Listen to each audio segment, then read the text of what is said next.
Muy buenas, queridos seguidores. Hoy vamos a hablar de música, de los sonidos hispánicos de la América del Norte.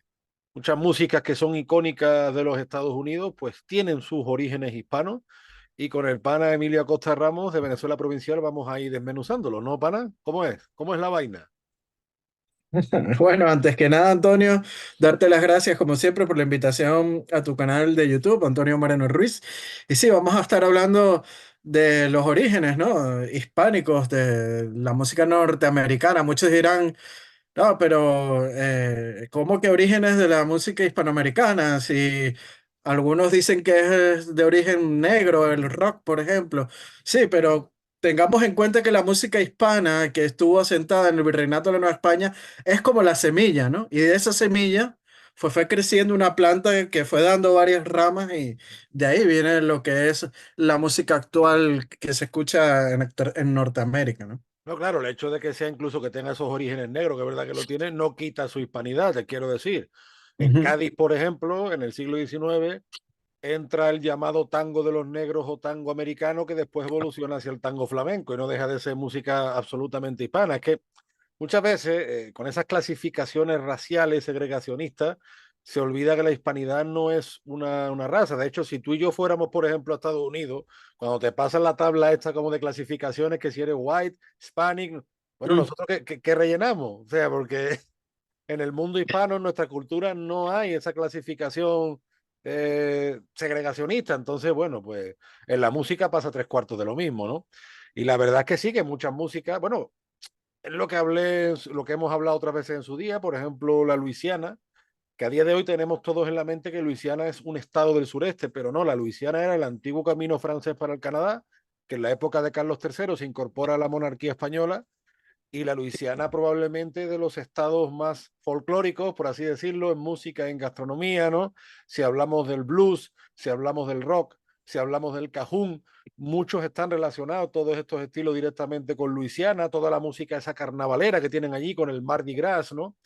Y además, claro, tenemos que hablar de la relación de Nueva Orleans con Veracruz y con La Habana, que ya existía antes de la incorporación de la Luisiana a España, pero por supuesto en esa época de Carlos III la conexión se multiplicó y los ritmos fueron, porque es que date cuenta la importancia de los puertos de Veracruz y La Habana, a tal punto, y hoy tenemos que nombrar, yo lo nombro siempre, pero bueno, y más que nunca, al musicólogo Faustino Núñez, cuando él dice que Sevilla y Cádiz eran los puertos más americanos de España. Ten en cuenta que Faustino llega de Zipana, que Sevilla y Cádiz llega un momento que tenían más contacto con La Habana que con Madrid. A lo mejor suena un poco exagerado, pero es así. De hecho, ahí está la génesis un poco de, bueno, no un poco, no. Esa es la génesis del flamenco. Todas esas idas y todas esas vueltas y todas esas mezcolanzas todas las músicas que tenemos en Estados Unidos, como te digo, las más icónicas, incluso el mundo del country, ¿no? Que a ti además también has Mm. escrito sobre eso. Elvira Roca Barea en su día también escribe, incluso sobre el rock, ¿no? Y a ti eso también te apasiona. Sí, totalmente de acuerdo contigo, Antonio. Una de las mayores e inmediatas influencias del Virreinato de la Nueva España y por consiguiente del mundo hispano en los Estados Unidos son el rock y el western, ¿no? Y como sabemos, tres cuartas partes del territorio de lo que hoy es Estados Unidos pertenecieron al Virreinato de la Nueva España, ¿no? El actual México. Ujú. Y la cultura equina o vaquera de estos novohispanos que habitaron en esas tierras quedó como impronta local. Y aquellos no hispanos también llevan y tocan su música de rancherías en las haciendas, desde Texas a California, usando como instrumento principal la guitarra española, ¿no? Los anglosajones cuando anexaron los territorios también absorbieron sus costumbres y empezaron a tocar la música con la guitarra española, que fue evolucionando con el pasar de las décadas hasta la guitarra eléctrica en el siglo XX, ¿no? Sí, Y sí, sí. muchos de esos hispanos que vivían en aquellos territorios también evolucionarios. Tenemos como ejemplo a uno de los inventores del jazz, Alcide Núñez, descendiente de isleños canarios de la Luisiana, Sí, emigrados desde señor. la época virreinal. Fue uno de los miembros fundadores de la Original Dixieland Jazz Bands por el año 1916 en la ciudad de Chicago, que fue la que acuñó por primera vez el término del jazz, ¿no? Igual pasa con la música cajún, que tenemos otro descendiente de migrantes canarios de la Luisiana del siglo XVIII como Joseph Falcon, que Tú lo has estudiado bastante bien, Antonio, ¿no? Claro que en verdad sería Falcón, lo que pasa es que la pronunciación del Sí, inglés es Joe Falcon, pero en verdad sería algo así como José Falcón. sí, totalmente de acuerdo con lo que dice, ¿no? Es Josep Falcón, ¿no?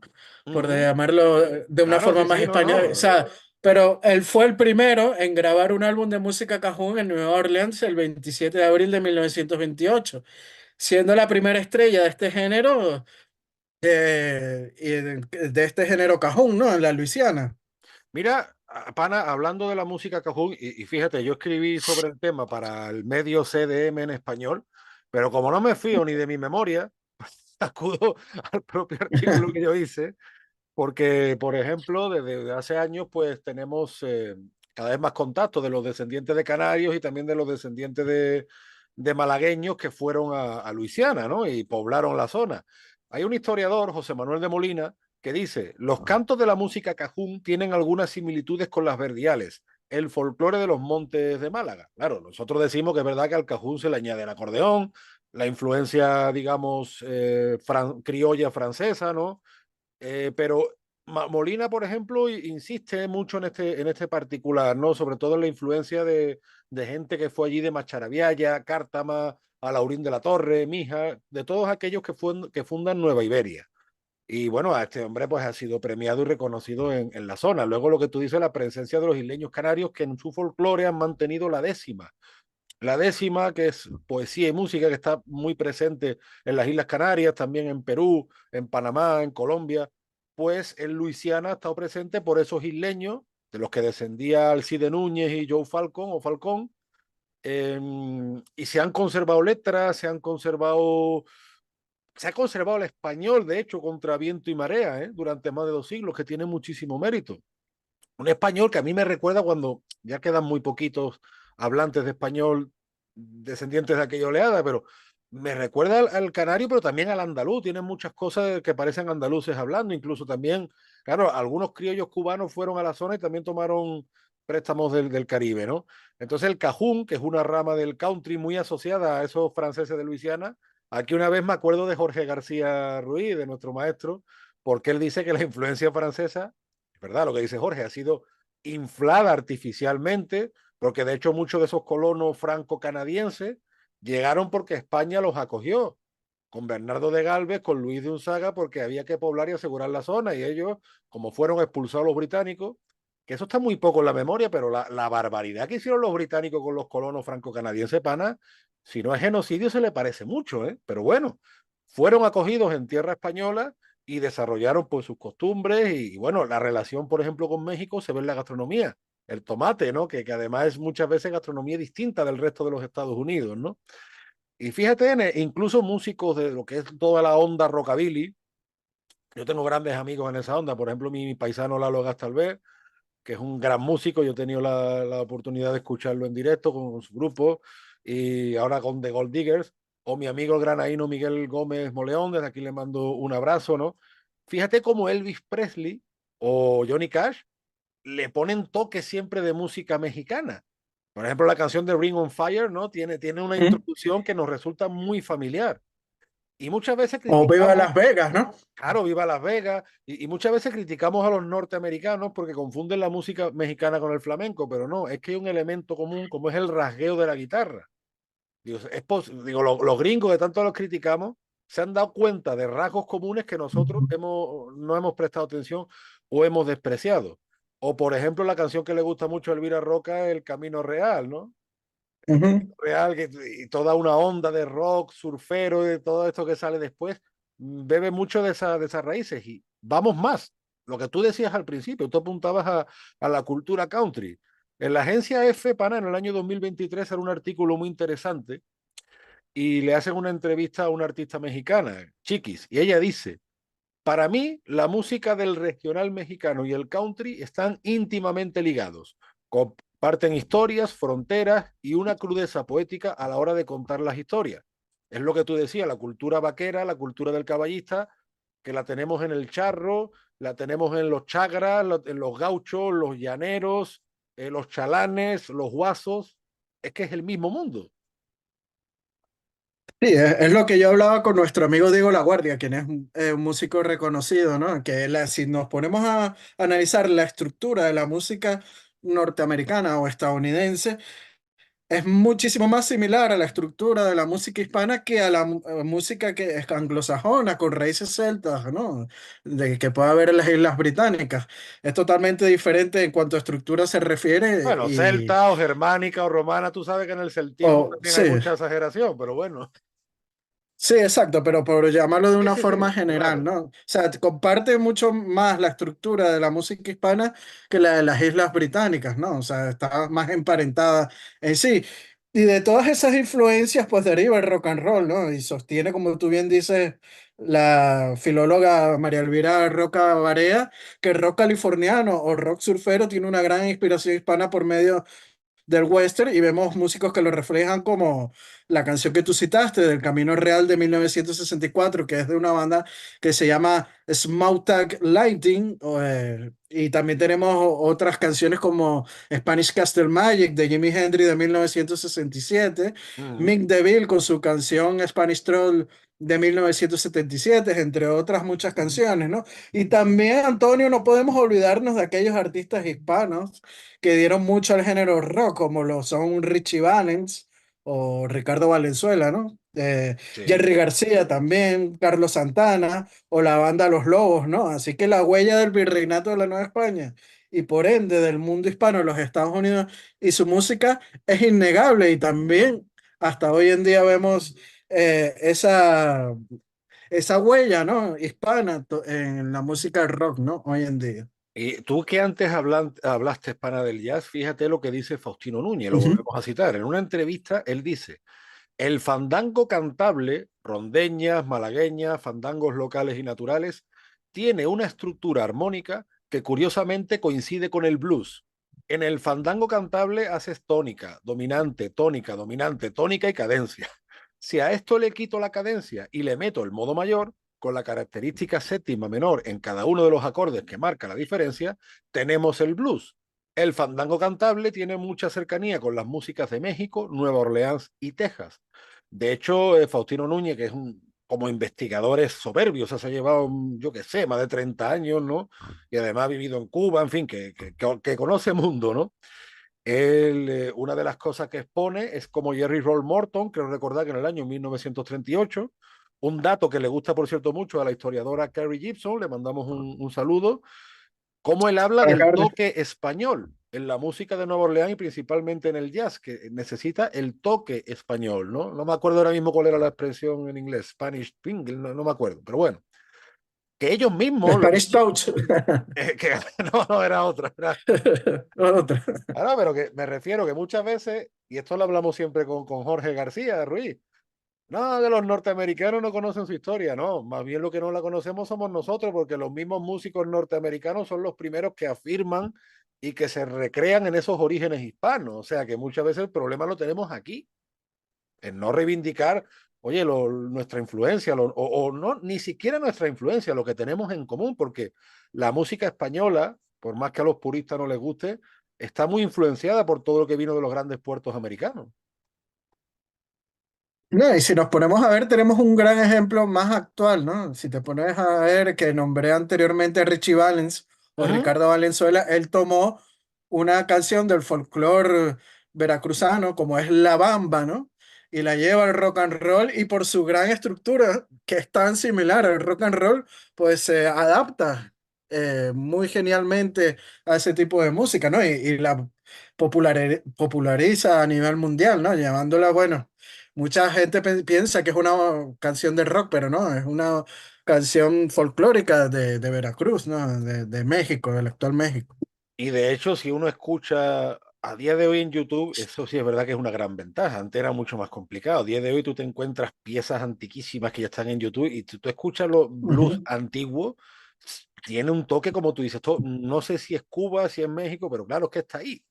Es que está todo en el mismo área, incluso en la estética, ¿no? Uno ve muchas veces las camisas rockeras y parecen guayaberas, o sea, pero porque porque hay un fondo cultural común. Sí, muchos son cosas modernas, yo lo sé, muchos son cosas que se han inventado hace 3 días, pero que ello no quita que nos reconozcamos en una. en un acervo cultural común y la música para esto es un gran espejo. Yo por eso digo, para que muchas veces los historiadores, o sea, como que esto ya lo denunciaba Ortega y Gasset, fíjate si viene de lejos, el especismo, el especificismo, que todas las disciplinas pueden trabajar juntas, te lo digo, un historiador, un filólogo, un musicólogo. Por ejemplo, el libro de América en el flamenco, como libro de historia, es súper válido. No desmerece a otros grandes autores, ¿no? Aunque se centre solo en la música. Y la música, de hecho, tiene unas características, una antropología que te ayuda a comprender rasgos históricos que a lo mejor no está, qué sé yo, por decirte, en las grandes batallas, ¿no? Sí, lo mismo que pasa con el mundo del arte, ¿no? Hace poco Eso es. falleció el historiador venezolano Carlos Federico Duarte y tú te pones a ver la obra de Federico Duarte en cuanto al estudio del arte, lo que es el arte, pues es muy válido para el mundo de la historia porque es que es una representación humana de aquella época, ¿no? Igual pasa con la música. Están estudiando lo que se daba, lo que representaba para los humanos la música hace 300 o 400 años y que fue pues derivando poco a poco, es como la semilla que dije al principio, ¿no?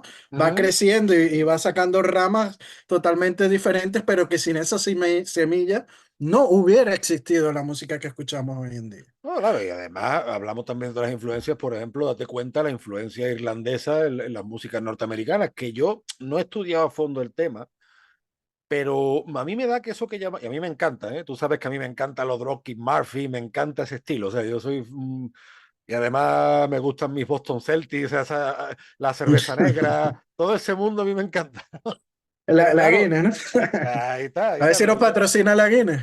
hombre, a mí no me importaría que me patrocinara en especia, ¿eh? No me importaría. A mí tampoco. Pero que yo muchas veces me planteo, pana, si realmente lo que conocemos como el folk irlandés no es algo también de ida y vuelta, porque el pueblo irlandés que además ha sufrido tanto y que muchos se han exiliado en Francia, en España y luego en Estados Unidos, cuando se pone de moda este tipo de géneros musicales tiene mucho que ver los irlandeses emigrados en Estados Unidos. Como te digo, yo no he estudiado a fondo, tampoco soy músico, en fin, pero sí me da la sensación de que mucha, o por lo menos una buena parte de este estilo musical no se entendería sin esa inmigración masiva de los irlandeses a los Estados Unidos.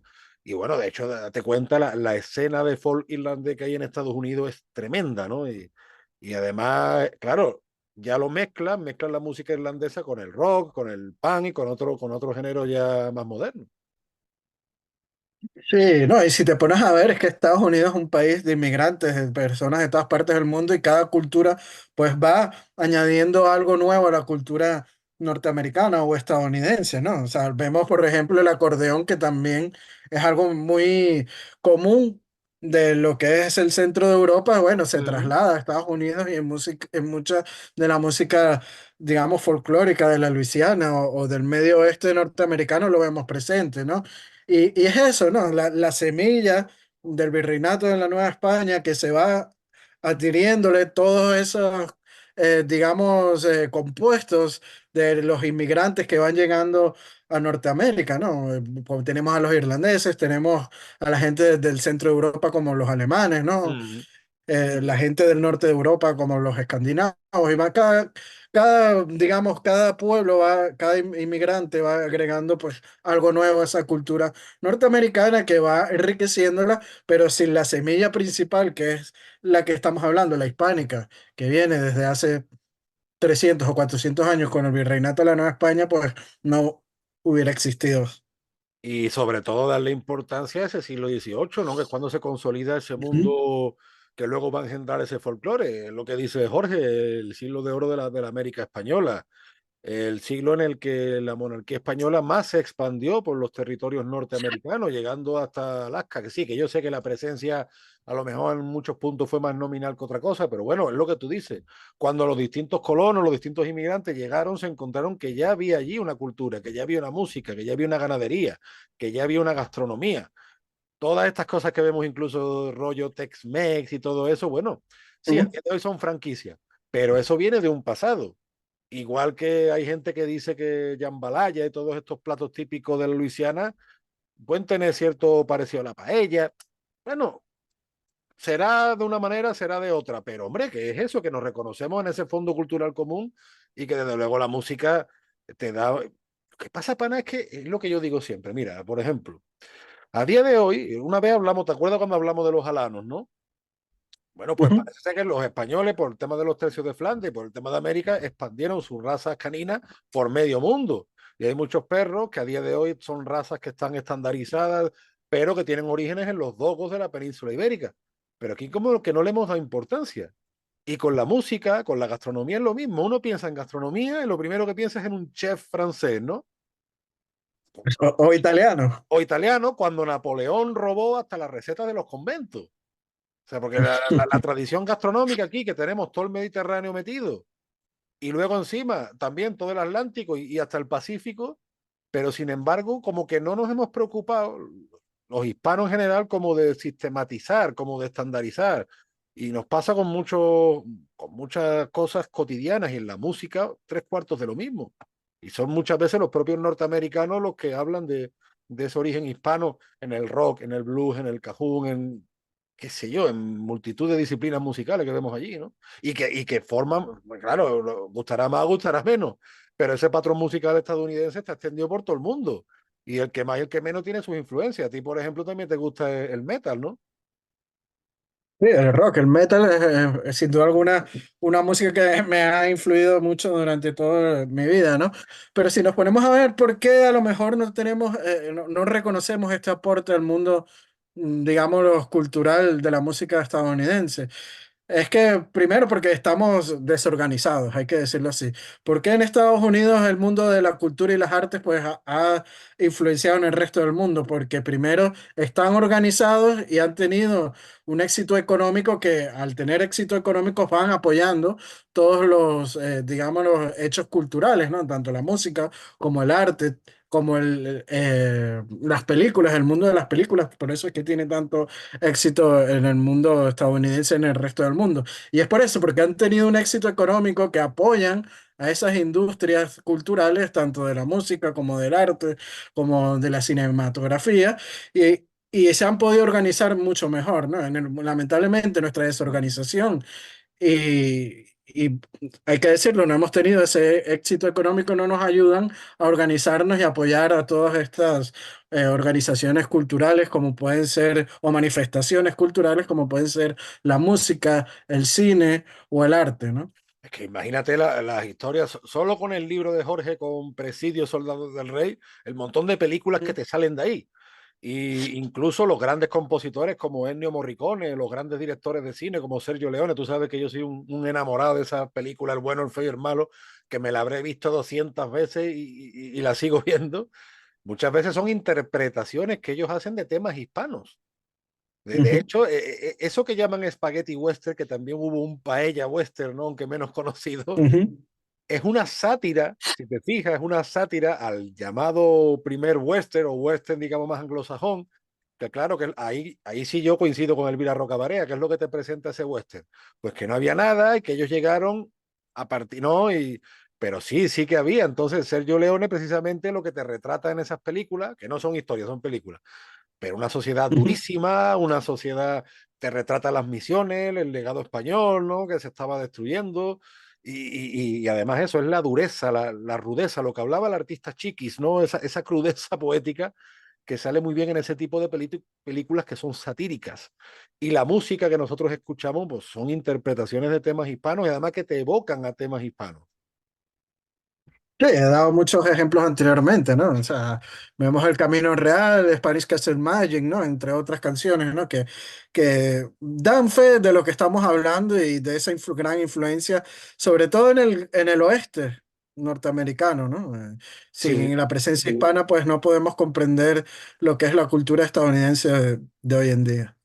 sí, la verdad es que es un tema apasionante, incluso yo diría que todavía queda muchísimo que investigar, pero bueno, por lo menos lo que tú dices, la semilla está ahí, hay gente que se está preocupando de este tema y bueno, si bien a día de hoy no tenemos mucho éxito económico, sí es verdad que en el pasado sí que lo tuvimos y oye, ojalá ese pasado y esa vivencia hispana que nosotros notamos en la música, pues nos sirva de inspiración para músicos, para cineastas para pintores, ¿no? De todo tipo, como tú decías, el arte al fin y al cabo pues es una disciplina de la historia que yo creo que nos puede llevar además con buenas melodías, porque nadie nos impide. Mira, es que me vienen a la mente tantas cosas, por ejemplo, en Utah, o en Utah, si lo queremos decir en español, ¿no? Hombre, hay referencias a la presencia española allí, que no tenían por qué haberla puesto, pero la han puesto. Incluso hay canciones escolares que hablan de los españoles, que, pues, de Escalante, toda esta expedición, ¿no? Que el problema, pana, muchas veces nosotros, lo que volví al principio, no, es que en Estados Unidos son unos ignorantes. No, no, que en Estados Unidos muchos, ¿no? y eso lo dice también mi amigo el periodista José Paparelli, muchos estadounidenses se han preocupado de tener placas, de tener recordatorios a aquellos pobladores, a aquellos orígenes musicales, gastronómicos. Es que yo vuelvo siempre a lo mismo. Cuando analizamos la leyenda negra, lo que tenemos que hacer es una autocrítica. O sea, ¿por qué españoles, hispanoamericanos, nos minusvaloramos de esa manera? Y estamos viviendo en esta permanente esquizofrenia, en este permanente suicidio cultural, ¿no? Ahí creo yo que está la clave. Porque en Estados Unidos tenemos tantísimas posibilidades que nos impide a nosotros y al revés, si muchos estadounidenses estarán agradecidos, ¿no? Sí, claro, hay muchas organizaciones históricas estadounidenses que han sabido cuidar, ¿no? Estas herencias de hace siglos, ¿no? Y ¿por qué es eso? El origen de su sociedad, ¿no? En cambio, en Hispanoamérica, pues vemos que más bien estos círculos históricos, estas academias históricas, pues han tratado de romper con ese pasado hispánico e inventarse un pasado, digámoslo, indígena, totalmente puro, ¿no? Que no Bueno, existe, ¿no? Porque hay que pero, decirlo. pero que Sí, aquí estamos igual, en España estamos igual con el rollo este del celtismo, con el rollo este sí. de que todo lo pintoresco y todo lo bonito es árabe, ¿no? Es que aquí andamos igual o si no peor. O sea que, Sí, igual pasa en la península, ¿no? Y bueno, y las últimas décadas, pues también en todo el Canarias. movimiento woke, como hablamos hace, no, no, como hablamos hace poco con el podcast de la ideologización de los museos, ¿no? O la descolonización de los museos, pues también está afectando en las últimas décadas a Estados Unidos, aunque digamos que su matriz principal todavía sigue resistiendo a esos ataques que ha estado culturalmente pues con el wokismo pues creciendo, ¿no? En los últimos Mm. años en los Estados Unidos. Pues nada, pana, la verdad, como siempre, un placer traer a colación contigo estos temas hispánicos. Le decimos a nuestros seguidores que muchos de los temas que a ellos les gustan, que a ellos les suenan, ya sea de la música, del cine, de toda esa cultura compartida a ambos lados del Atlántico, pues muchos, conforme vayan desgranándola, verán esa cuna hispana común, que no es solo lo español en América, sino es también lo americano en España, empezando por las papas y los tomates y por un largo etcétera. Tú sabes, pana, que desde este canal, pues siempre animamos a que se suscriban a Venezuela Provincial, ya sea en Facebook, en YouTube, en Instagram, que lean tus artículos. Esta mañana pasa que yo voy, tú sabes, por la falta de tiempo voy un poco a rebufo, pero me estaba leyendo lo que pusiste de José Tomás Bove, que es un personaje que me parece arquetípico, ¿no? Y todo ese tesoro que se pudo perder gracias a Bolívar. Y bueno, de vez en cuando, gracias a esos artículos, pues te peleas con el mundo, pero si no, pues que vayan a llorar con las momias camino de Guanajuato, ¿no? El camino de Guanajuato allá a llorar con las momias, ¿no? Se trata siempre de debatir en el más, pues, digámoslo, educado respeto, ¿no? Por llamarlo de alguna manera, ¿no? También aprovechamos, Antonio, para decirles a los seguidores de Venezuela Provincial que te sigan en tus redes sociales. Te encuentras en Instagram, en Facebook y también en Twitter, ¿no? Como un andaluz indiano. No dejen de suscribirse al canal de YouTube de Antonio Moreno Ruiz y darle a la campanita para así cuando subamos nuevo material estén pues informados de todo el material que subimos. También suscribirse al nuestro canal de YouTube de Venezuela Provincial. Nuestros artículos de investigación histórica, como bien dijo Antonio, pues se encuentran tanto en el Twitter, perdón, tanto en Instagram como en el Facebook de Venezuela Provincial. Aprovechamos para mandarle un fuerte saludo y abrazo a nuestros mecenas y patrocinantes como lo son Gabriela Arrieta, Ángel Suárez, Juan Cristóbal García, Loma Lizán, Daniel Sierra, Domingo González, Miguel Curvelo, Mario Pérez y nuestra miembro de nuestro canal de YouTube, África del Valle. También a... Fran García, mi paisano, por supuesto, siempre. Pues nada, así son las Así cosas y es. así se las hemos contado. volvemos pronto con nuevos temas hispánicos, que gracias a Dios temas no nos faltan. Así las cosas, para pues yo te mando lo de siempre. Un fuerte abrazo desde el puerto y la puerta de las Indias, como dice Faustino Núñez, de uno de los puertos americanos de España. Y otros de la Villa Corta de Madrid, Antonio. Hasta la próxima. Chao, chao.